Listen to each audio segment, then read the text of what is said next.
Terima kasih sudah mengklik video ini. Tapi jangan lupa guys, klik tombol subscribe karena subscribe itu gratis guys.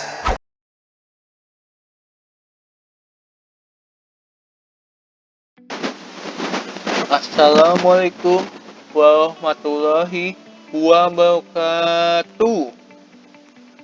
Selamat pagi semuanya. Salam sejahtera bagi kita semua.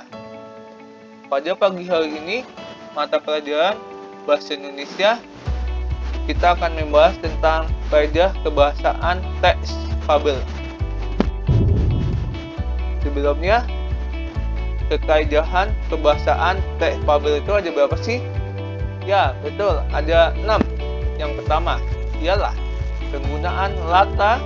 Yang kedua, penggunaan anonim atau sinonim.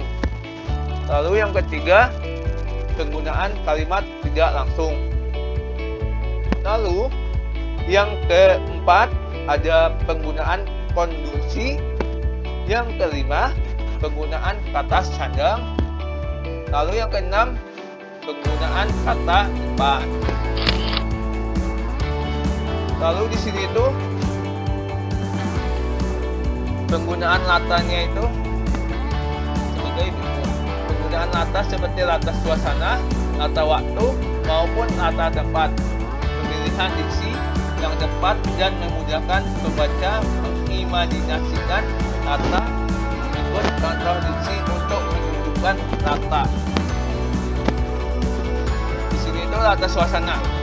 Sangat hangat sinar matahari menyentuh kulit burung hantu, digunakan untuk mendeskripsikan suasana pagi hari.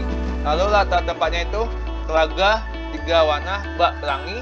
Latar waktunya itu di siang hari, yang terik, di malam hari, yang syahdu, dan lain-lain. Lalu yang berikutnya itu ada penggunaan sinonim dan anonim pada fabel. Fabel menggunakan variasi kata untuk menggambarkan atau mendeskripsikan sifat, baik sifat tokoh maupun sifat benda dan keadaan, meskipun memiliki arti yang sama. Akan tetapi, diksi atau pilihan kata yang tepat untuk mendeskripsikan sifat tokoh dapat memengaruhi nilai rasa pada pembacanya. Itu kata sifatnya ada emosi lemah dan emosi kuat. Di emosi lemah itu ini kata sifatnya tidak jatuh, lagi. Lalu yang emosi kuat ialah berantakan dan malas. Lalu yang berikutnya itu ada kalimat langsung. Kalimat langsung itu adalah kalimat yang diucapkan secara langsung kepada orang yang dituju. Kalimat langsung ditandai dengan tanda petik. Cara penulisan kalimat langsung. Yang pertama, bagian diapit oleh tanda petik 2. Lalu yang kedua, tanda petik penutup ditaruh setelah tanda baca yang mengakhiri kalimat petikan. Contohnya itu sebagai berikut. Andi mengatakan, aku akan pergi ke pasar. Di depannya itu tanda petik 2, lalu koma, lalu petik 2 lagi, lalu yang terakhir titik terlebih dahulu, lalu petik 2. Lalu yang ketiga, ada kalimat pengiring harus diakhiri dengan 1 tanda koma dan 1 spasi apabila bagian kalimat pengiring yang terletak sebelum kalimat petikan. Contoh, Doni kata, biarlah saya bernyanyi sendiri. Setelah kata berkata,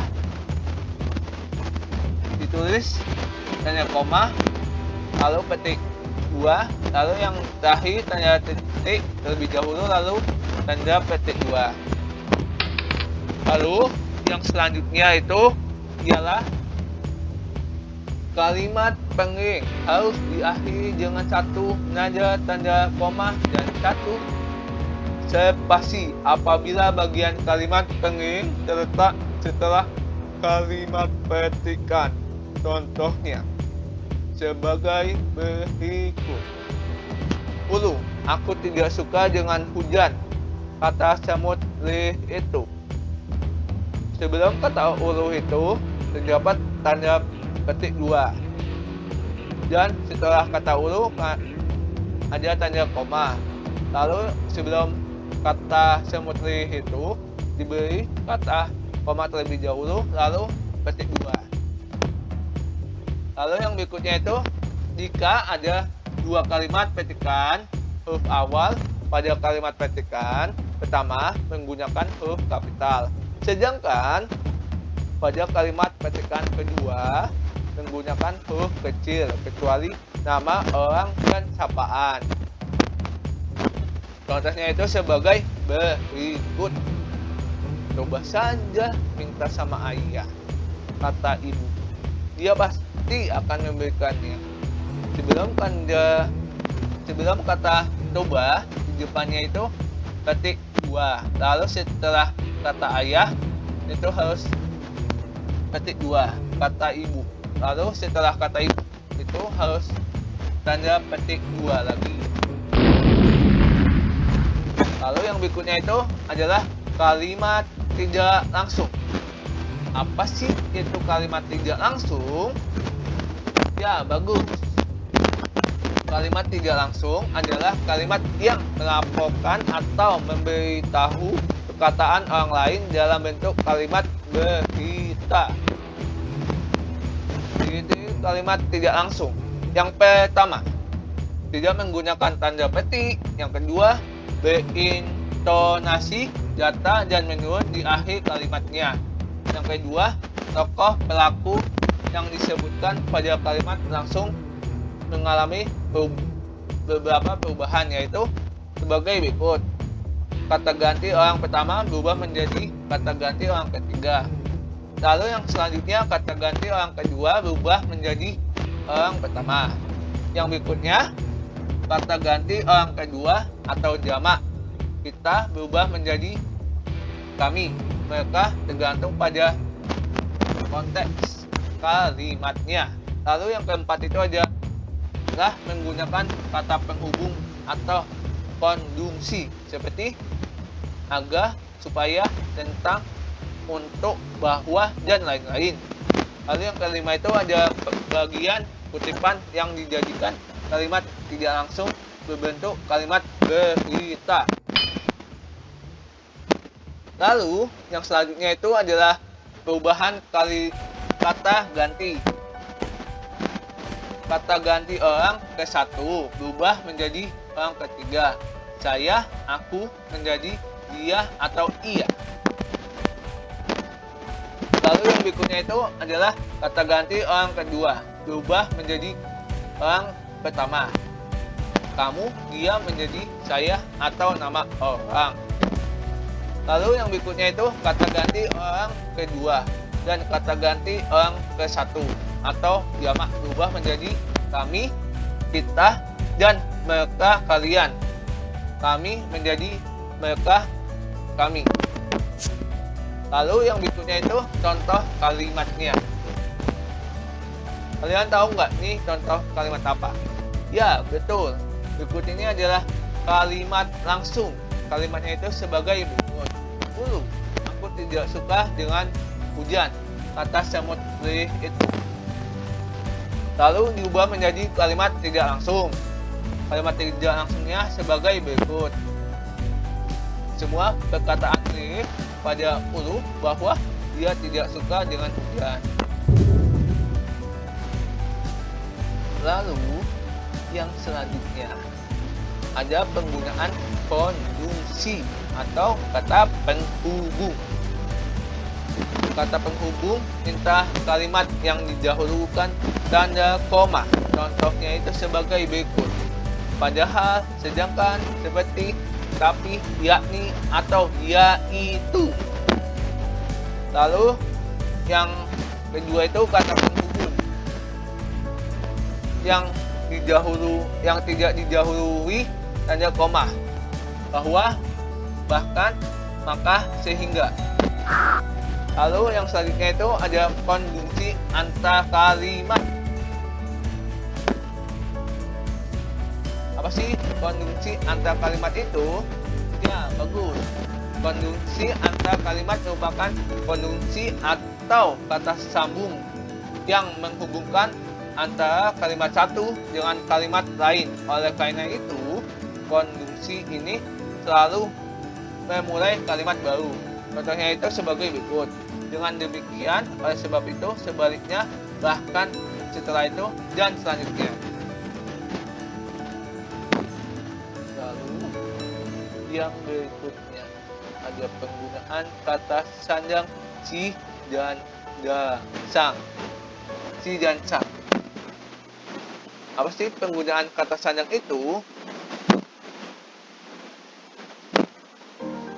Kata sandang merupakan jenis kata penentu atau pembahasan yang letaknya di depan kata benda atau kata sifat. Kaidah penulisan si dan sang terpisah dengan kata yang diikutinya. Kata si dan sang ditulis dengan huruf kecil, bukan huruf kapital. Contohnya itu, kedua orang itu si kancil dan si kecil adalah pembantu di pasar. Mengapa si kancil dan si kecil itu dituliskan bukan huruf kapital? Karena si kancil dan si kecil itu merupakan kata benda atau kata sifat. Lalu yang selanjutnya adalah penggunaan kata depan pada fabel. Penggunaan kata depan pada fabel itu dalam teks tetrafabel biasanya digunakan kata keterangan tempat dan kata keterangan waktu dirangkai dengan kata depan. Penulisan kata depan dipisah dengan kata yang mengikutinya. Contoh penggunaan kata depan yang sesuai dengan kaidah. Contohnya sebagai berikut. Kata depannya itu di, ke, dari, dan pada. Untuk kalimatnya itu ialah yang pertama. Kami tengah melakukan kerja kelompok di rumah Aldo. Yang kedua, ayah tengah pergi ke kelurahan untuk mengurus KTP elektroniknya. Yang ketiga, Fanny merupakan anak kelima dari 4 saudara. Yang keempat, namun tidak seperti biasanya, yang tenang saat ini pasukan semut merah telah bersiap siaga pada posisi mereka masing-masing. Ya, sekian penjelasan kaidah kebahasaan teks fabel. Selanjutnya, silakan kalian kerjakan tugas yang telah saya berikan di Google Classroom. Demikian penjelasan dari saya. Kurang lebihnya mohon maaf. Wabillahi taufiq hidayah. Assalamualaikum warahmatullahi wabarakatuh.